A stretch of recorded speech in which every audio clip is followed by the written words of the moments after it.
بعض مفسرین ایسے ہیں التزام کرتے ہیں کہ قرآن مجید کی تفسیر ہم بسم اللہ سے والناس تک لکھیں گے، اور اس التزام کے ساتھ کہ کہیں ذکر آل محمد نہ آنے پائے، اور زخیم کتابیں لکھی گئیں. اور بعض حضرات تو مدعی عرفان نہیں ہیں، ان کا مسلک فقہی یا تفسیری ہے عمومی. بعض حضرات مدعی عرفان ہیں اور انہوں نے، اور یہاں اس ملک سے وہ تفسیر شائع ہوئی ہے اور اہتمام کے ساتھ شائع ہوئی ہے. پورا سورہ کوثر بطور خاص سورہ کوثر کی تفسیر میں نے اٹھا کر دیکھی کہ دیکھیں یہ عارف بزرگوار کیا لکھتے ہیں. سورہ کوثر کی تفسیر تمام ہو گئی اور کہیں اس میں نام مبارک زہرا نہیں آیا. کون سا عرفان ہے یہ؟ کون سا عرفان ہے یہ؟ کون سی تفسیر ہے یہ؟ کون سا تدبر فی القرآن ہے؟ اور ہمارے یہاں اسی لیے مدارس اپنی جگہ، مکاتب اپنی جگہ، تصنیف اپنی جگہ، تالیف اپنی جگہ، یہ تحریک آزاداری اپنی جگہ. یہ مسلسل مناسبتوں میں، موالید اور وفیات معصومین میں مسلسل مجالس عزا اور محافل بیان کا انعقاد، یہ ایک ضرورت ہے ہماری، تہذیبی بھی، ثقافتی بھی، دینی بھی. جو مطالب ممبر سے پیش کیے جاتے ہیں اور جن کا دفاع کیا جاتا ہے ممبر سے، حق آل محمد، دعا کیا کیجئے کہ پروردگار ہمیں ایسا بنا دے کہ ہم اپنے پورے وجود کے ساتھ ولایت اہل بیت کو قبول کر سکیں. ولایت نعرہ لگانے کی چیز نہیں ہے، صرف سر بسر تسلیم ہونے کا نام ہے. ولایت کو قبول کرنے کے معنی ہے کہ سر بسر تسلیم ولایت محمد و آل محمد کے سامنے. یہ سورہ مبارکہ کوثر، جس میں عمومی نقطہ نظر سے کہہ دیا گیا کہ 3 آیتیں، 10 کلمات ہیں اور 42 حروف ہیں. لیکن یہ معلوم ہے کہ ہمارے مکتب کا موقف کیا ہے. ہمارے مکتب کا موقف یہ ہے کہ بسم اللہ ہر سورے کا جز ہے. تو اگر بسم اللہ ہر سورے کا جز ہے تو اس کو چھوڑ کر گننے کا سوال کیا پیدا ہوتا ہے؟ تو بسم اللہ کو شامل کر کے 4 آیتیں ہیں، اور بسم اللہ کے کلمات کو شامل کر کے پھر 10 نہیں بلکہ 14 کلمات ہیں.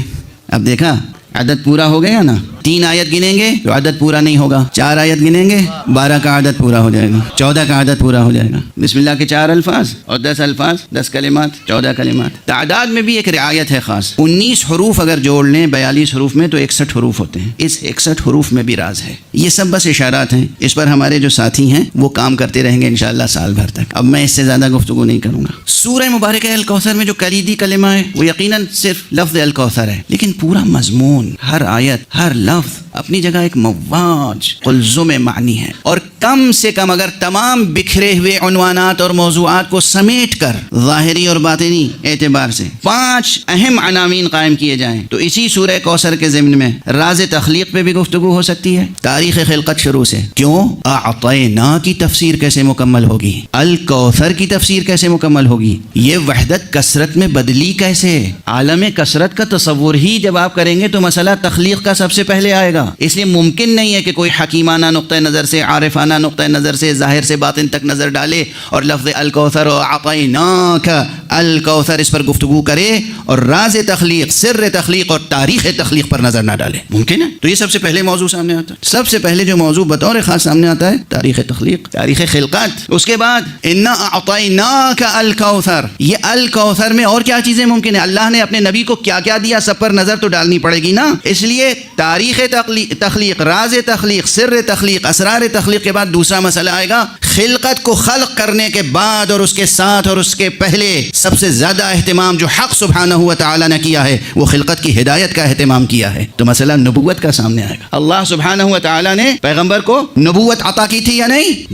نبوت کے ساتھ ساتھ صرف یہی نہیں کہ نبوت عطا کی، رسالت عطا کی. ممکن نہیں، جس طرح توحید کے تقاضے ممکن نہیں ہے کہ پورے ہو جائیں جب تک کہ نبوت اور رسالت سامنے نہ آئے، اسی طرح ممکن نہیں ہے کہ نبوت اور رسالت کے تقاضے مکمل ہو جائیں جب تک کہ ولایت سامنے نہ آئے. اس لیے ممکن نہیں کہ آپ لفظ الکوثر کی تفسیر سے گزر جائیں ولایت سے بحث کیے بغیر. امر ولایت، مسئلہ ولایت مصطفیٰ، ولایت اہل بیت مصطفیٰ، وہ ولایت جس کا سلسلہ ولایت حق صمدی سے ہے. معلوم ہے نا عزیزان گرامی، ولایت کے نعرے تو بہت لگاتے ہیں. ولایت کا سرچشمہ کیا ہے؟ ولایت کا سرچشمہ کیا ہے؟ اسی مشہور آیت کو بھی اگر لے لیں جو کہ جامع ترین متن ہے فلسفہ ولایت سے متعلق، سورہ مائدہ کی آیت انما ولیکم اللہ. سب سے پہلے بات کہاں آئی؟ منحصر ہے حقیقت ولایت کس ذات میں؟ اللہ سبحانہ و تعالی. کہ قرآن مجید اور قرآن کے احکام اور قرآن کے انٹروڈیوس کیے ہوئے کیریکٹرز، قرآن نے جن کرداروں کو متعارف کرایا ہے، یہ کردار اور یہ احکام یہ ہماری زندگیوں کا ایک زندہ رشتہ برقرار کرتے ہیں حق سبحانہ و تعالی سے، اللہ سے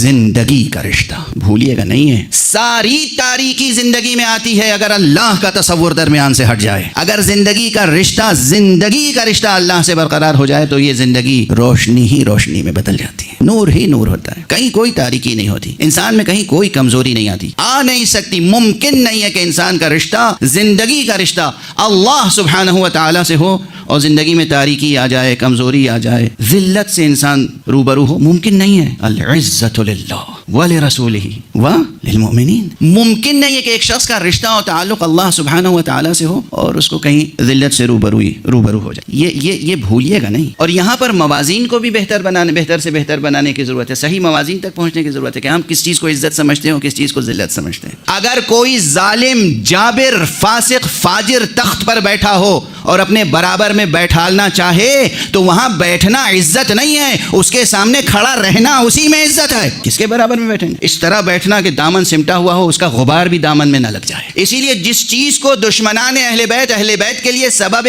نعوذ باللہ ذلت و رسوائی سمجھتے ہیں، وہی چیزیں اہل بیت کے لیے سبب رفعت و بزرگواری ہیں۔ زاویہ نظر درست ہونا چاہیے کہ ہم کس چیز کو عزت سمجھتے ہیں اور کس چیز کو ذلت۔ اللہ سے جب رشتہ برقرار ہوگا تو پھر موازین کچھ اور ہوں گے، دنیا نظر میں ہوگی تو موازین کچھ اور ہوں گے۔ تو جہاں آپ تفسیر سورہ مبارکہ کوثر شروع کریں گے تو دیکھیے مطالب کتنے سامنے آتے چلے جا رہے ہیں، یہ سب مربوط ہے، منسجم ہے، یہ سخن گسترانہ باتیں نہیں ہیں، یہ سخن سازی نہیں ہے، سخن پردازی نہیں ہے، مطالب کو بلا وجہ اطناب دینا نہیں مقصود ہے۔ اصلا اگر دقت نظر کے ساتھ، منہ بمنہ، قدم بقدم، حرف بحرف، نفس بنفس، معنی بمعنی ارتباط کے ساتھ آگے بڑھیں گے، ممکن نہیں ہے کہ آپ انا اعطیناک الکوثر اس کی تفسیر کر لیں، تفسیر ظاہری ابھی، اور مسئلہ تخلیق سے دو چار نہ ہو۔ ممکن نہیں ہے کہ آپ مسئلہ تخلیق کو چھیڑیں اور اس کے بعد مسئلہ نبوت و رسالت درمیان میں نہ آئے۔ ممکن نہیں ہے کہ مسئلہ نبوت و رسالت درمیان میں آئے اور مسئلہ ولایت درمیان میں نہ آئے، اور ممکن نہیں ہے کہ مسئلہ ولایت بھی درمیان میں آئے اور پھر مسئلہ شفاعت درمیان میں نہ آئے۔ تو کتنے عناوین ہو گئے؟ چار تو ہو گئے، مسئلہ تخلیق، مسئلہ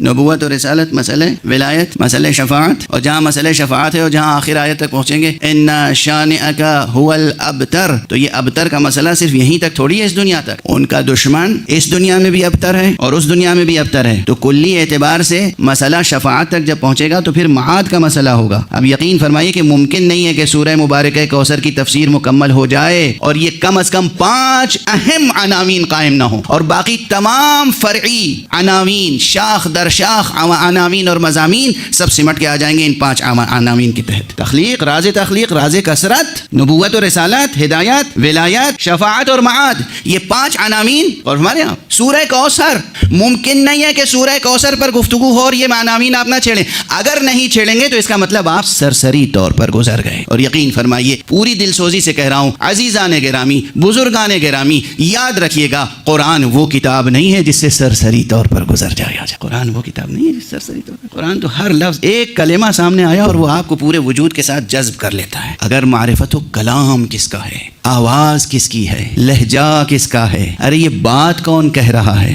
کس لیے کہہ رہا ہے، ہر لفظ، ہر حرف پورے وجود کے ساتھ جذب کر لیتا ہے۔ اور جب آپ جذب ہو جائیں کلام میں تبھی معنی دریافت ہوتے ہیں۔ آواز پردے سماعت سے ٹکراتی رہے تو معنی دریافت نہیں ہوتا، آپ جذب ہو جائیں۔ جذب ہو جانے کے معنی بھائی محسوس مثال دے دوں، سمندر میں موتی ہوتے ہیں نا، تیر تھوڑی رہے ہوتے ہیں اوپر موتی، سمندر میں موتی تیر نہیں رہے ہوتے ہیں، تہ میں ہوتے ہیں موتی، تو جو غواصی کرے گا اس کے ہاتھ آئے گا موتی۔ تو قرآن ایک بحر ناپیدا کنار ہے، سرسری طور پر گزر جائیے گا تو موتی ہاتھ نہیں آئے گا، جذب ہو جائیے گا اس میں تو گوہر معنی ہاتھ آ جائے گا۔ تو عرض کر رہا تھا کہ سورہ مبارکہ کوثر پہ گفتگو کے لیے ترجمہ پڑھ کے گزر جائیے، 70 زبان میں ترجمہ پڑھ لیجئے، کیا حاصل ہوگا؟ الفاظ کے بدلے عربی کے بدلے اردو کا لفظ، یا عربی کے بدلے فارسی کا کلمہ، یا عربی کے بدلے انگریزی کا کوئی لفظ آ جائے گا سامنے، لیکن یہ دروازے معنی کے نہیں کھلیں گے۔ معنی کے دروازے تب کھلیں گے جب آپ جذب ہوں گے اس میں، جب ڈوبیں گے اس میں پورے وجود کے ساتھ، اس وقت قرآن آپ کا ہوگا اور آپ قرآن کے ہوں گے۔